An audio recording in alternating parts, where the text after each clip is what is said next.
한의학이 무조건 미신이 아니에요. 굉장히 과학적인데 이번 영상은 다이어트, 미용 쪽 얘기구나. 극적으로 회복시켜줄 수 있는 그런 식이요법. 암 환자분 중에서도 증상 경감을 많이 경험하고요. 날씨 이게 춥다. 추워. 추워. 이런 날은 진국으로 즙을 낸 우리 애기 산약을 먹어야지. 진국에 담인가? 이거는 즙이고 이건 담이고. 담즙? 근데 맛이 왜 이렇게 닝닝하지? 간이 안 된다? 간? 안녕하십니까 명쾌한방 구독자 여러분. 간 때문이야 이거 CF 아시죠?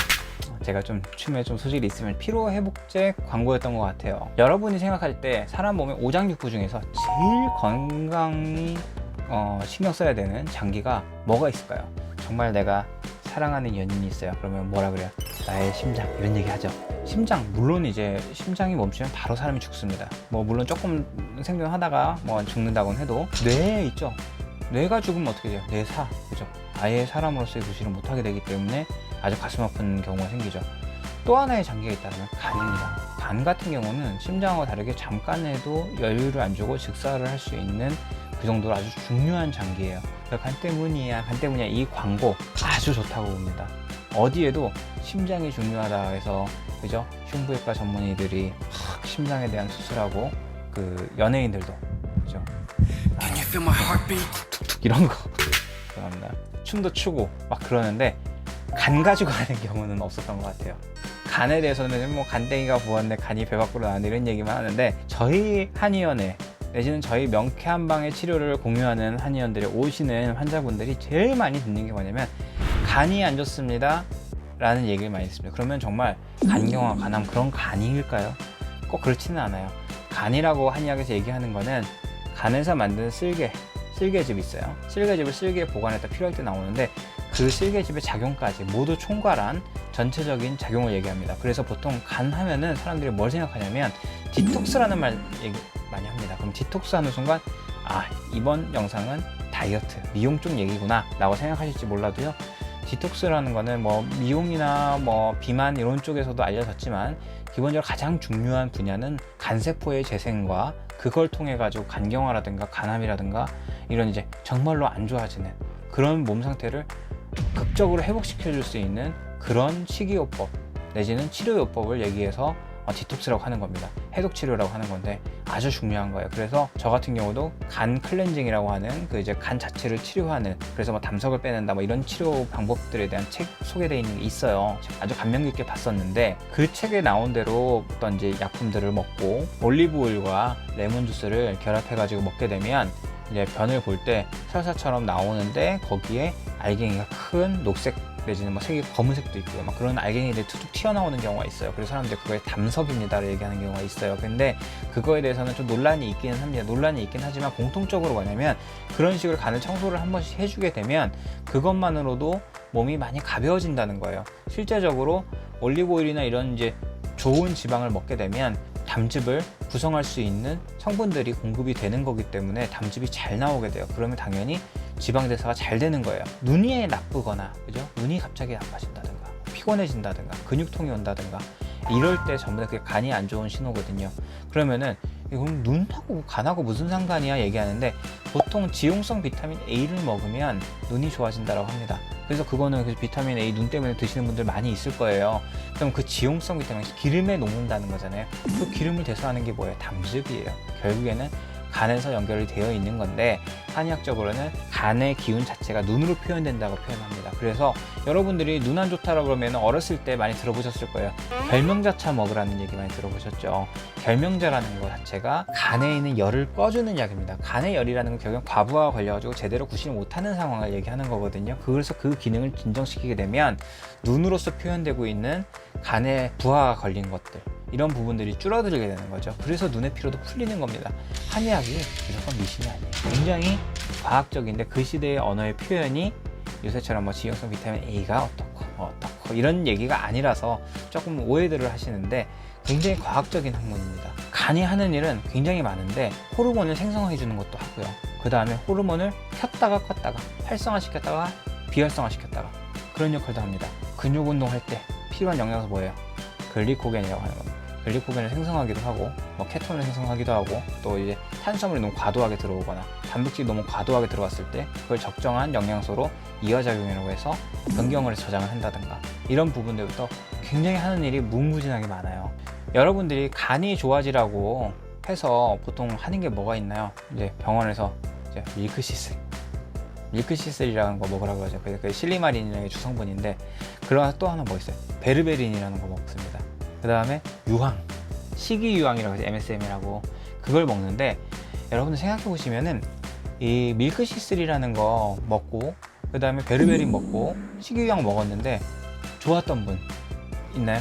좋은 사람도 있습니다. 좋은 사람도 있는데 대부분이 좀 어느 정도 간이 진짜 구조적으로 망가져서 수치상 뭐가 이상이 있어요 라고 나온 사람들이 그러면 먹는다라 그러면 정말 간 쪽을 제대로 보시는 의사 선생님들은 그 약 당장 중단하시는 것도 권해드립니다 라고 하는 분들도 계세요. 왜 그러냐면 밀크시슬은 대개라고 하는 약재가 있어요.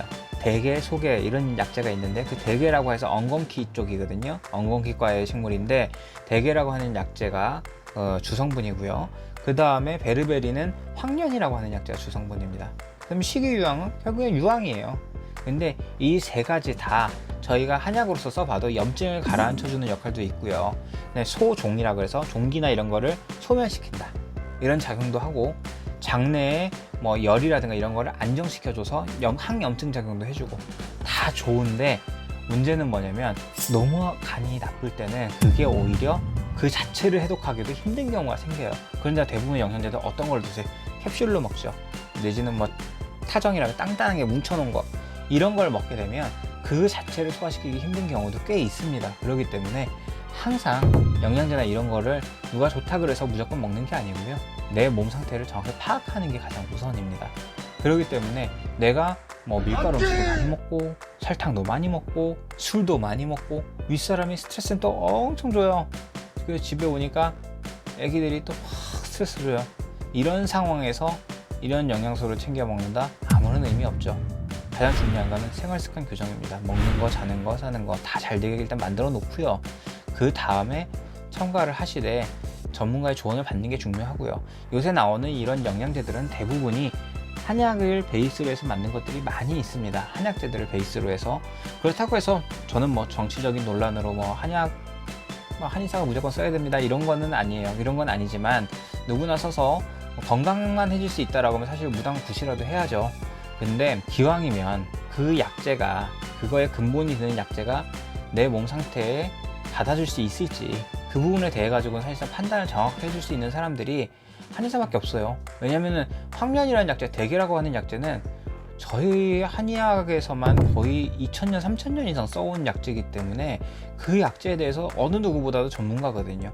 그거에 대한 구체적인 성분이나 이런 부분에 대해서 뭐 분석이라든가 이런 건 소위 말해서 요새 말하는 과학이라고 하는 걸로 상세하게 분석은 안 됐는지 몰라도 그만큼 더 잘 알기 때문에 염증이나 이런 걸 가라앉혀 줄 수 있지만 그 자체가 또 염증으로 작용할 수도 있으니 내 몸 상태에 맞춰 가지고 정확한 파악이 필요합니다. 명쾌한명 치료에서는 항상 간과 쓸개 쪽을 잘 소통이 되게 해주고 잘 생성되게 해주고 잘 생성되는 여기서 뭐예요? 담즙이 잘 생성돼야 되는 거예요. 그렇게 해가지고 했을 때 대부분의 심한 암 환자분 중에서도 증상 경감을 많이 경험하고요. 자가면역 질환들도 많이 좋아집니다. 거기다가 또 좋아지는 건 뭐야? 아토피, 천식 많이 좋아집니다. 이렇게 얘기하면은 뭐 다 된대 얘기하잖아요. 건강은요, 생각해보세요. 어떤 질환 하나만 치료가 되고 나머지 치료 안 된다 이런 거 있을 수 있을까요? 예를 들어서 감기가 심해가지고 폐에 염증이 생겼다고 해보세요. 폐에 염증이 생겨서 소염제를 먹었어요. 제가 그때 무릎을 다쳤어요. 근데 무릎에 염증이 생겼어. 감기 때문에 먹은 소염제가 무릎에 작용 안 할까요? 전신에 다 작용을 하는 거예요. 사람 몸은 다 낫거나 다 안 낫거나 둘 중에 하나만 있는 겁니다. 그렇기 때문에 저는 과감하게 얘기합니다. 간과 쓸개 이거의 역할을 제대로 알고 치료를 해줄 수 있는 의사를 만나시면 그때부터 그런 종류의 의료가 양방이든 한방이든 간에요. 그런 종류의 치료를 아는 분과 모르는 분으로 세상은 나뉠 거예요. 물론 의료에 있어서요. 다만 그럼에도 불구하고 내가 이 영상을 끝까지 봤는데 그래도 좀 좋은 거 좀 추천 좀 해달라, 음식 같은 거 얘기하시면 십자가과 식물이라고 얘기하는 거 있어요. 브로콜리라든가 컬리플라워, 아스파라거스 이런 거, 전 그런 거 강하게 추천하고요. 아니, 표고버섯 특히 좋습니다. 표고버섯 좋고, 우유 같은 경우도 사실은 라우밀크라 그래가지고 완전히 날 것의 우유를 구할 수 있다라고 하면 참 좋은데, 우리나라에서 법적으로 구할 수 있는지는 모르겠어요. 근데 그런 부분들이라든가 좋은 음식들을 드셔야 되는 거예요. 야채 같은 경우는 여러분들이 난 야채 많이 먹어서 건강하다고 생각하실지 몰라도, 야채 많이 먹는데 너무 힘들어요 얘기하시는 분들 있어요. 그게 왜 그럴까요? 제초제도 많이 쓰죠. 농약도 많이 쓰죠. 비료도 많이 쓰죠. 그렇기 때문에 비용이 조금 더 들더라도 나중에 병원 가서 크게 수술을 한다든가 뭐 항암을 하게 된다든가 이런 고생을 안 하시려면 유기농으로서 야채라든가 과일이라든가 이런 걸 섭취하는 것도 중요하고요. 고기를 드셔도 방목한 거, 그죠? 유기농, 그죠? 그러니까 소 같은 경우도 사료를 먹이는 게 아니라 원래 풀로 먹어야 되는 애들이잖아요. 그렇게 먹인 것들을 찾아가지고 드시게 되면 회복하는 데 많은 도움이 됩니다. 간담이 건강해지면 눈부터 맑아져요. 눈부터 맑아지고, 그래서 저는 과감하게 얘기합니다. 정말로 간담 건강 꼭 챙기세요. 오늘의 결론입니다. 명쾌한방 저희 동편부부한의원에서는 부원장님들이 취업을 하면 한 달 정도 지나잖아요. 그러면 뭐라고 얘기하냐면, 우리 원장님은요 담즙이면 다 된다 그래요. 만능 담즙술 이런 농담도 하는데, 그만큼 담즙이 잘 나오는 사람과 아닌 사람으로 갈립니다. 담즙이 잘 나오게 되면은 피로회복부터 시작해서 피로물질 제거 이런 부분들을 너무 잘하고 소화도 너무 잘하는데, 그게 안 돼서 오는 분들이 현대인들의 병이에요. 물론 7, 80년대 가가지고 이런 치료를 한다라 그러면 오히려 힘들 거예요. 사람들이 먹고 살기도 힘든데. 그렇지만 지금은 아니라는 거. 지금은 덜어내야 되고, 해독하는 장기, 디톡스, 그거에 초점이 맞춰진 간이라는 장기를 살려야 될 때입니다. 그렇기 때문에 오늘 그럼 마지막으로 한 번 더 한때문이야 예, 여기까지였습니다. 명쾌한방 구독자 여러분, 구독, 좋아요, 알림 설정 꼭 해주시고 명쾌 한방